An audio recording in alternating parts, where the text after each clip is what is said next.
Donc, décrivez précisément votre conduite à tenir. Oui.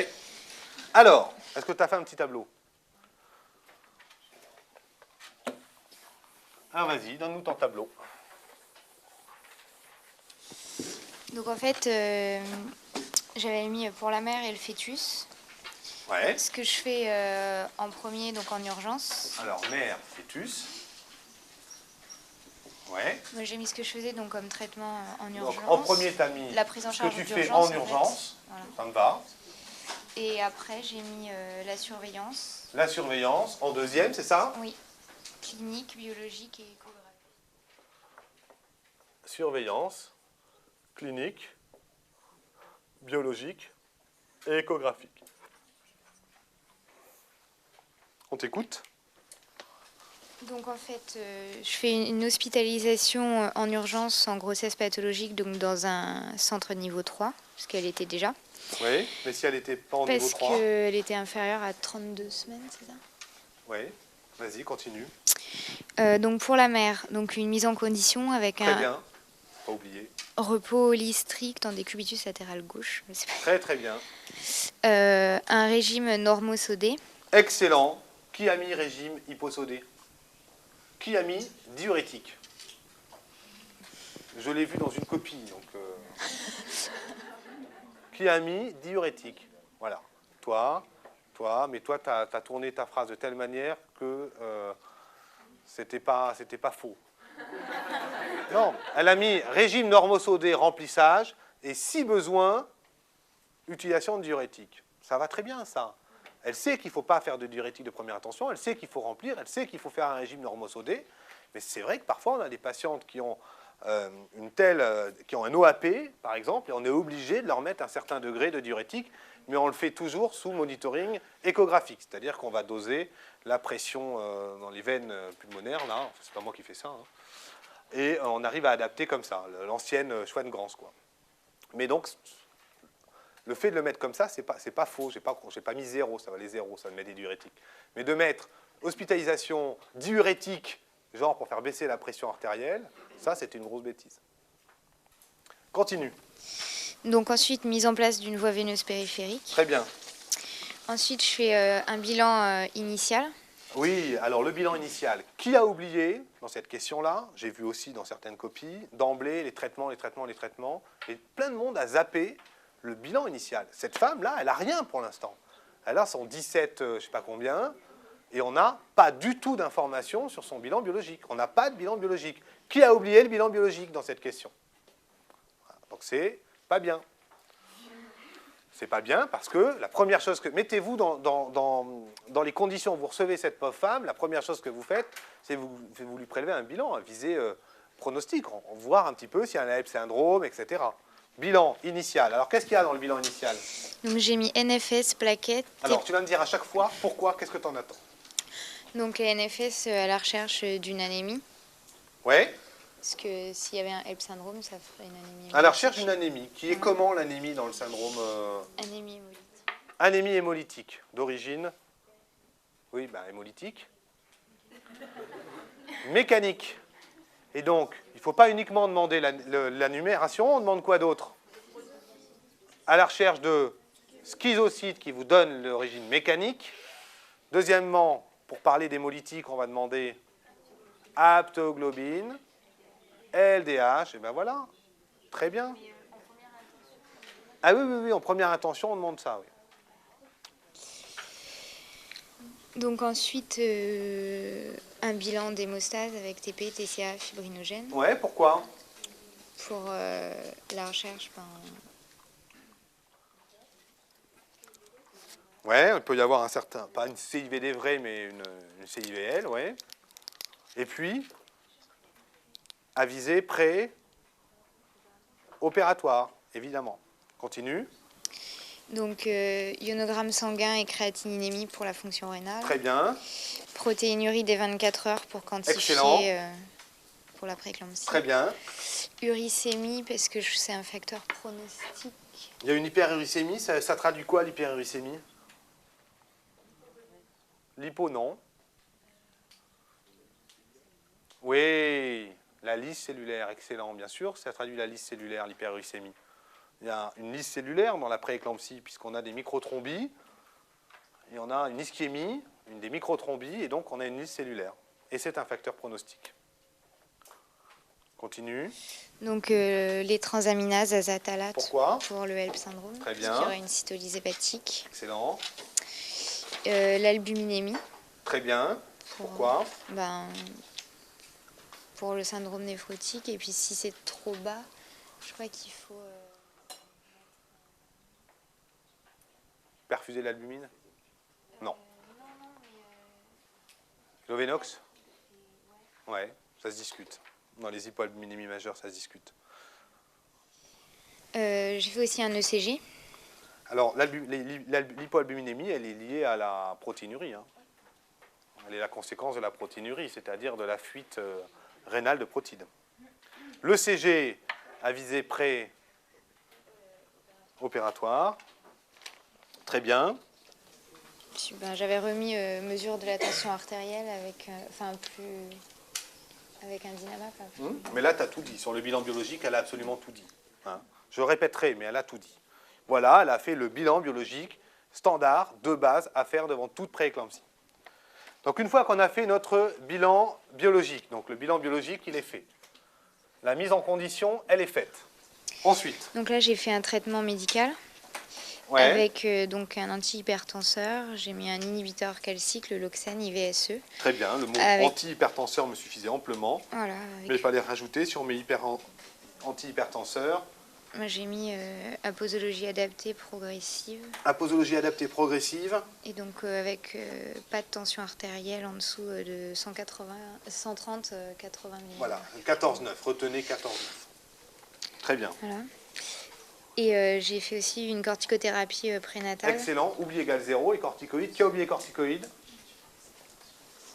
Personne, très bien. Donc la première cure avec la première injection intramusculaire. Excellent. Voilà. Et ensuite j'ai fait la surveillance. Très bien. Oubli égale 0, la surveillance. Et là, je ne sais pas s'il fallait tout détailler. Quand on lit, décrivez précisément votre conduite à tenir, il faut détailler au maximum. D'accord. Donc, surveillance clinique donc, de la tension artérielle. Oui. De la diminution des œdèmes, mesure de la hauteur utérine, surveillance de la diurèse, recherche de douleur abdominale et interroger la patiente à la recherche de perte de liquide, métrorragie et pour les mouvements actifs fétaux. Très bien. Donc biologie. Les réflexes, etc. Voilà. Et, et biologique, pareil, NFS, plaquettes, la recherche d'un HELP syndrome. Voilà. Donc ensuite, je suis passée au fœtus. Très bien. Excellent. Ensuite, le fœtus, à ne pas oublier évidemment. Un peu lourd. Alors, qu'est-ce qu'on fait pour le fœtus? Donc, qui a oublié le bébé? Le fœtus. Personne n'a oublié? Oui, ça, est-ce qu'on doit marquer, quand on met corticothérapie prénatale, est-ce qu'on doit le marquer dans mère ou bébé? Non, mais après, tu n'es pas obligé de mettre mère et bébé dans ta réponse. Le tableau, il faut pas. Le tableau, c'est pour pas que vous oubliez des trucs. Après, l'idée, c'est de remplir sa question par ordre chronologique, par ordre logique. C'est pour pas oublier un truc. Sinon, il n'y a pas de problème. Si tu veux remplir par la mère le fœtus, tu peux mettre corticoïdes. Alors, c'est pour le fœtus, les corticoïdes, bien évidemment. Tiens, d'ailleurs, c'est quoi ton prénom? Oui. Quels sont les 3 intérêts de la corticothérapie prénatale? Ouais. Excellent. Excellent. Maturation pulmonaire, diminuer le risque de membrane hyaline, maladie de membrane hyaline. Deuxièmement, risque d'hémorragie cérébrale. Troisièmement, diminuer le risque d'entérocolite ou de séronécrosante. Très bien. Alors le bébé, qu'est-ce qu'il fallait faire pour le bébé? Donc en urgence, il fallait faire l'échographie obstétricale et l'électrocardiotomographie externe. Excellent. Voilà, c'était les 2 mots-clés, l'écho et le RCF. Vas-y. Et en surveillance, Très bien. Elle a tout dit. Est-ce que je relis la grille? Vous l'aurez, hein, bien évidemment. Oui.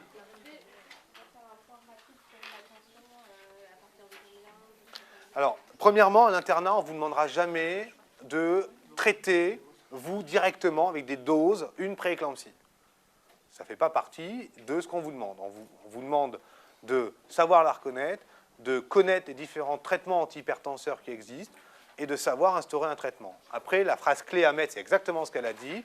Instauration d'un traitement antihypertenseur à dose progressive et adaptée afin de diminuer la pression artérielle, afin qu'elle ne diminue pas en dessous de 140, 190 mm de mercure. On ne propose pas quoi? Si, c'est ce que je vous dis, inhibiteur calcique, mais pas les doses. On ne va pas vous demander de vous mouiller sur les doses. Vous n'avez pas à savoir les doses. Après, je peux vous les donner. Hein, ça varie de 0,2 mg/h à 3 mg/h. Mais c'est en intraveineux à la seringue électrique. On peut mettre type inhibiteur calcique, l'oxène à la seringue électrique. Adapté, mise en place progressive et adaptée de la posologie afin de diminuer la pression artérielle. Mais il ne faut pas qu'elle descende en dessous de temps. D'accord ? Ah oui, remplissage. Donc, remplissage, ça, il faut le marquer. Il y a une hypovolémie plasmatique qui est réelle et importante dans les prééclampsies. Et donc, remplissage prudent, type Ringer, 500 ml. Remplissage prudent, type Ringer. Non, alors le sulfate de magnésium, ça se donne évidemment aux États-Unis. Ça fait partie du traitement de base de la prééclampsie aux États-Unis d'Amérique. En France, alors eux, ils le donnent en traitement antihypertenseur. En France, on n'a pas l'habitude de beaucoup en donner, on le donne dans la prévention de la crise d'éclampsie. Donc il faut que ce soit une patiente qui soit avec une hyperréflexie ostéodandineuse majeure, des tensions très élevées qu'on n'arrive pas à faire baisser avec les traitements antihypertenseurs classiques, et qui commence à avoir vraiment un flou visuel, une obnubilation, une désorientation. Donc le sulfate de magnésium se donne en prévention de la crise d'éclampsie. Ça peut faire partie des antihypertenseurs à connaître, hein, mais bon, en France, on n'a pas l'habitude de le donner. On ne vous embêtera jamais avec ça. Oui ?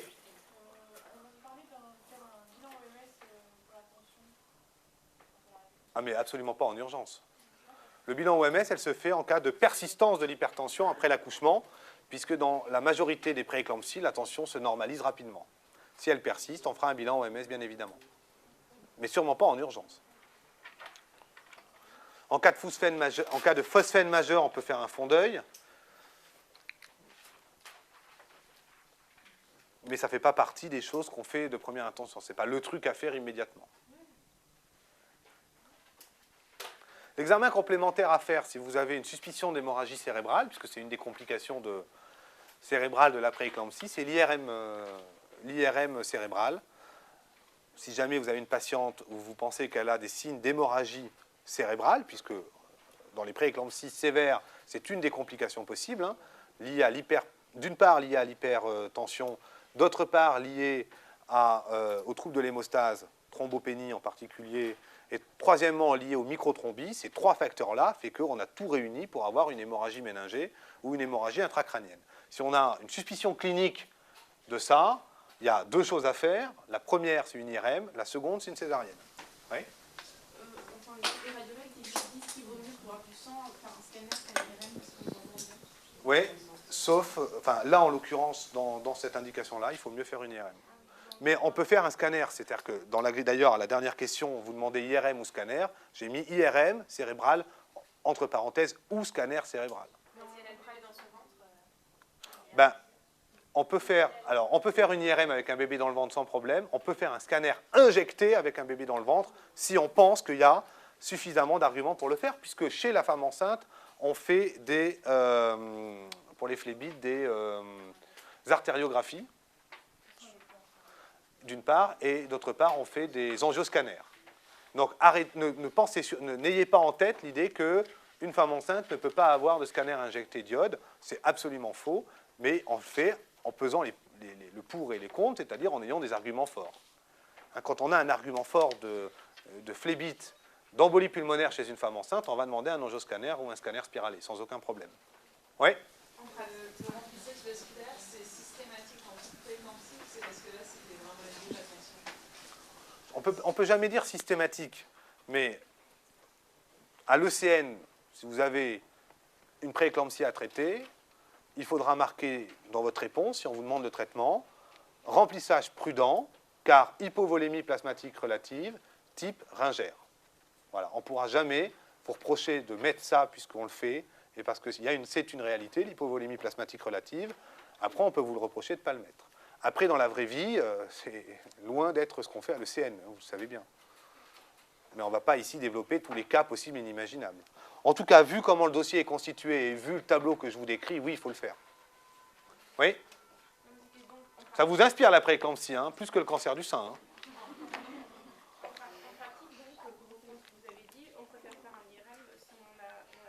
IRM ou scanner? Imagerie cérébrale, comme tu as mis dans ta correction, c'était très bien. Imagerie cérébrale, scanner ou IRM, entre parenthèses, il n'y a pas de problème. OK? Ça, il n'y a pas de souci là-dessus. Il faut penser juste à faire une imagerie cérébrale. Non, on ne recherche pas les mêmes choses, on verra mieux. Non, non, elle pose toutes les questions qu'elle veut, on est là pour ça. Il n'y a pas de problème. Et puis, les questions qu'elle pose, je suis certain que ça vous est utile aussi. Non, non, il n'y a pas de problème. Quand quelqu'un se pose une question, vous pouvez être sûr que les 90% de l'Assemblée se posent la même. Donc, il n'y a pas de souci là-dessus. Donc, l'IRM va mieux voir les signes d'ischémie. Bon, maintenant, moi, je ne suis pas neurologue. Hein. Donc, voilà. J'ai suffisamment à faire avec ma spécialité. Mais je crois que l'IRM, oui, verra mieux les signes précoces d'ischémie. Mais scanner n'est absolument pas faux. D'autres questions? Alors, on continue. Pour le diagnostic évoqué, moi j'ai mis hématome rétroplacentaire, Voilà, compliquant la prééclampsie. Hématome rétroplacentaire. Qui a mis autre chose? Mouillez-vous, hein? Bon. Très bien. Quelles sont les deux causes? Les deux causes, le tabac et Ouais. la prééclampsie. Eh oui. La prééclampsie, enfin l'insuffisance placentaire. C'est l'insuffisance placentaire, hein, plus que la prééclampsie. N'oubliez jamais. L'insuffisance placentaire, bien évidemment, et le tabac, il ne fallait pas l'oublier là. Hein, c'est un facteur très important. L'autre toxique qui donne des cocaïne. Et enfin, les traumas abdos aussi donnent bien évidemment des HRP. Oh ben oui, vous pouvez le marquer, c'est sûr. Elle ne va pas fumer au fond de son lit, etc. Mais il n'y a pas de problème. Oui. Comme facteur de risque? Alors, hypertension artérielle, on la comptera juste, même si c'est l'insuffisance placentaire et que l'hypertension n'est qu'une conséquence de l'insuffisance placentaire. Mais on comptera. Oui, oui, tout à fait. C'est pas faux, hein, mais ça compte pas dans la grille. Fallait pas oublier. C'est-à-dire que si tu mets tabac et insuffisance placentaire, après tu peux me mettre trouble de la coagulation, déficit en facteur 11 congénital, tout ce que tu veux, il n'y a aucun souci, hein, c'est des facteurs de risque d'hématome, donc il n'y a pas de problème. N'oubliez jamais, commencez toujours par l'évident et ensuite aller vers le compliqué. Mais ce que vous devez faire apparaître en gros dans vos copies, c'est les choses évidentes. Vas-y. Oui. Ah non, non, ça peut être une étiologie, le tabac. Le tabac, ça peut parfois être la seule cause qu'on retrouve dans un HRP. Donc, c'est une étiologie. Le tabac est une cause étiologique de l'HRP. Voilà. Et l'HRP, c'est une complication de la prééclampsie? Oui, c'est une complication. Parce que nous, on nous avait dit que, en fait, que, si je ne dis pas de bêtises, le tabac était protecteur dans la prééclampsie. Oh J'ai rien dit. non, non, tu ne te trompes pas de schéma. Tu te trompes pas de schéma. Il y a des explications physiopathologiques par le NO qui diraient que le nana, etc. Ok, ça c'est sûr que ça se trouve, on trouve ça dans certaines publications. Je ne crois pas qu'il faut retenir ça là pour le CN. C'est pas possible de retenir ça. Le tabac, c'est un facteur de risque d'insuffisance placentaire et c'est un facteur de risque d'HRP. Donc on ne peut pas dire d'un côté que le tabac est un facteur de risque majeur d'insuffisance placentaire et de dire de l'autre côté que c'est protecteur de la prééclampsie, toi. C'est pas possible. Donc retenez pas ça. Alors après, si on finit à minuit, moi j'y suis pour rien. Hein. Vas-y. Non, non, vas-y. Oui. L'HRP, non. Ça donne des phlébites. Non, mais ça donne des. Non, mais c'est une question tout à fait intelligente qu'elle pose. Hein. C'est une question tout à fait intelligente. Ça donne des phlébites. Ça donne d'autres des thromboses. Oui, la réponse. Non, mais parce que je pense que c'était ça ton raisonnement. Voilà, c'est pour ça que je dis ça. Je dis ça parce que j'ai compris ton raisonnement. Tu as posé la question sur l'HRP en pensant à la phlébite. Donc oui, ça donne des phlébites, non, ça ne donne pas d'HRP. Alors, on continue. Petit a, quel élément du score d'Apgar manque dans cette observation? Alors, vu que c'est celui que j'oublie tout le temps, je sais pas. Je sais pas. Moi, j'ai mis les mouvements de flexion-extension, mais je ne me rappelle plus si c'était les mouvements. Elle a mis les mouvements de flexion-extension, non, ça c'est plutôt le tonus. Ouais, vu que je trouvais pas autre chose, j'ai mis ça. Bon, alors Sinon, c'est je quoi peux alors? mettre plein d'autres Tiens, trucs, hein, s'il écrit bien. la réactivité à la stimulation. La réactivité, elle peut être nulle, complètement schlass, 0 point, faible, 1 point, et vive, les cris, 2 points. Donc c'était la réactivité. Alors vas-y, réponds à la question B alors. Quel est le score d'Apgar si, en cote 1, le paramètre manquant?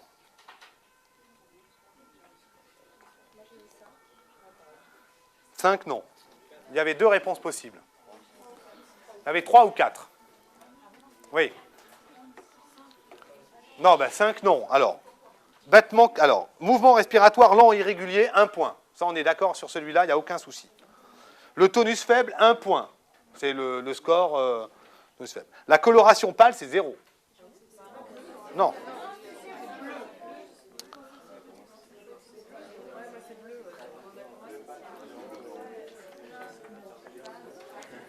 Chut. Quand il est tout pâle, enfin moi j'ai lu le score d'Apgar, je ne suis pas pédiatre, hein, donc moi j'ai lu le score d'Apgar que j'avais devant les yeux, il y a marqué, quand c'est pâle, c'est 0, quand il est rose aux extrémités, c'est 1, quand il est tout rose, c'est 2. Bon, alors, écoutez, vous verrez avec les pédiatres si vous voulez. Moi, Gold, le professeur Gold, c'est ce qu'il a dit? Bon, eh ben on lui redemandera. De toute façon, non mais je ne sais pas ce qu'il y a dans votre bouquin de pédiatrie. Chut. Coloration, quand il est tout blanc, c'est 0. C'est ce que moi, la notion que j'ai. Vous pourrez demander à votre pédiatre, enfin à la conf de pédiatrie. Quand il est coloré aux extrémités, enfin quand il est coloré aux extrémités bleues, oui, c'est 1 point ça. Et quand il est tout rose, c'est 2. Non? Bon. Donc qui a mis 1 à coloration? Parce que, voilà, donc qui a mis 0 à coloration? Bon, qui a mis le tonus faible? Ça, c'était... qui a mis 1 à tonus faible? Tout le monde. Mouvement respiratoire lent et irrégulier, 1 point, tout le monde. Alors, battement cardiaque à 80 par minute. Qui a mis 0? Qui a mis 1? Donc, c'est pour ça que j'avais compté 4. Alors, vous, si vous avez compté 1 partout, y compris la coloration, vous avez mis 5. Bon, eh bien, je vérifierai l'histoire de la coloration. Et je suis, moi, convaincu que c'est 0. Mais de toute façon, à l'ECN, si jamais il y a, parce que ça peut arriver, ça arrive à chaque fois, ce genre de choses, eh bien, on comptera juste 0 ou 1 à coloration, et on comptera juste 3, 4, 5. Vous voyez ce que je veux dire ou pas? C'est tout le temps comme ça. Mais, honnêtement, coloration pâle partout, pour moi c'est 0, mais vous savez ça mieux que moi, je ne suis pas pédiatre. 3, parce que dans le score d'Apgar que moi j'ai lu, les battements cardiaques inférieurs à 100 par minute, donc celui que j'ai lu, c'était 0. Je pourrais, voilà. Et ensuite, supérieur à 140, c'est 2, et entre les deux, c'est 1.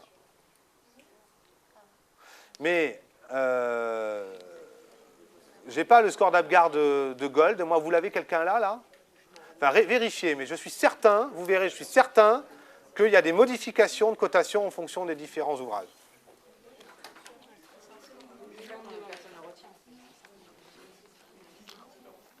Bon, en tout cas, ce type de question-là, si jamais il y a une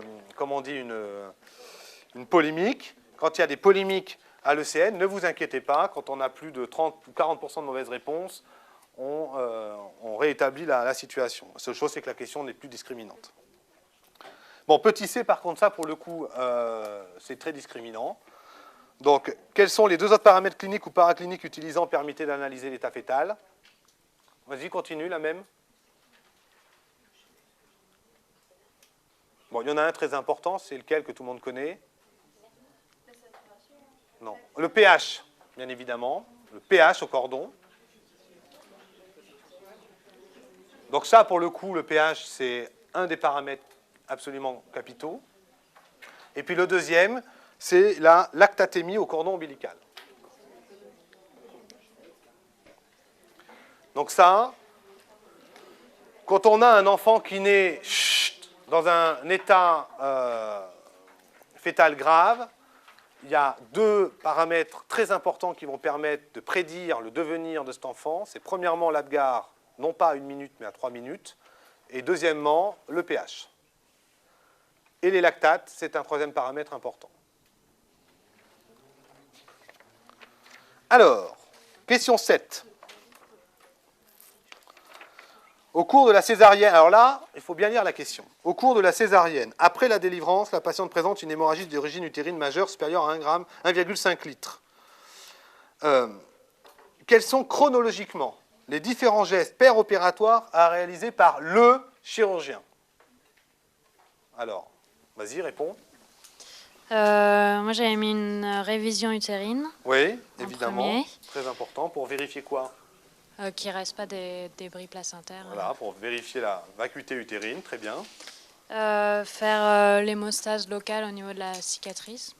Bon, Ouais. ça, a priori, c'est peut-être pas ça. Un massage du globe utérin. Très bien. Ensuite, des ocytociques Saint-Ocinon. Donc il se déshabille, il prend l'ampoule. Non, mais il demande. Oui, il y a l'anesthésiste. C'est Ouais. pas faux de le mettre, mais vas-y, continue. Ensuite, des prostaglandines Nalador. Ouais. Pareil. Ensuite, ligature des artères utérines. Non, c'est pas des artères utérines qu'on ligature en première intention, c'est les artères hypogastriques. C'est quoi l'artère hypogastrique, son autre nom? Non. Iliaque interne. C'est l'artère iliaque interne. L'artère hypogastrique. Et on ligature le tronc antérieur. On se met à 1 cm de la bifurcation pour ne pas lier l'urtère qui passe très proche à cet endroit-là. Donc c'est la ligature des artères hypogastriques. Si vous mettez ligature des artères utérines, bien évidemment, on compte les points. Bah oui. Et en dernier recours, Très l'hystérectomie bien. d'hémostase. Et en dernier recours, l'hystérectomie d'hémostase. Donc ça, c'est très bien. Hein, tout ce que tu as dit est parfaitement juste et c'est une excellente réponse. Je vous ai mis dans les nota bene qu'il y avait 2 autres techniques qui ne sont pas à savoir, mais je vous l'ai mis. C'est d'une part le capitonnage du terrain. Donc le capitonnage du terrain fait des gros points entre les différentes faces antérieures et postérieures pour faire un capitonnage, comme son nom l'indique, c'est-à-dire colmater l'utérus. Le problème de ça, c'est que ça va entraîner des synéchies, très bien. Et deuxièmement, ce qu'on peut faire, c'est la triple ligature. La triple ligature où on va ligaturer les artères utérines, les artères utéro-ovariennes, d'accord, et les artères, le ligament rond, hein, ce qui sont les 3 vascularisations qui vont à l'utérus. Alors, le fait de ligaturer les artères utérines, bien souvent dans l'urgence, on fait des gros points, et ça, c'est dans la tête de beaucoup de gens, c'est beaucoup plus simple. Alors, je ne sais pas qui a déjà vu ce genre de technique chirurgicale. Ouais. Bon, dans le stress, on a l'impression que c'est plus simple qu'une ligature des hypogastriques où il faut être un peu chirurgien, il faut aller décoller le péritoine, etc. Mais le risque urétéral sur la ligature à l'aveugle des artères utérines est très supérieur au risque urétéral d'une ligature dirigée des artères hypogastriques. Ça, c'est pour la petite histoire.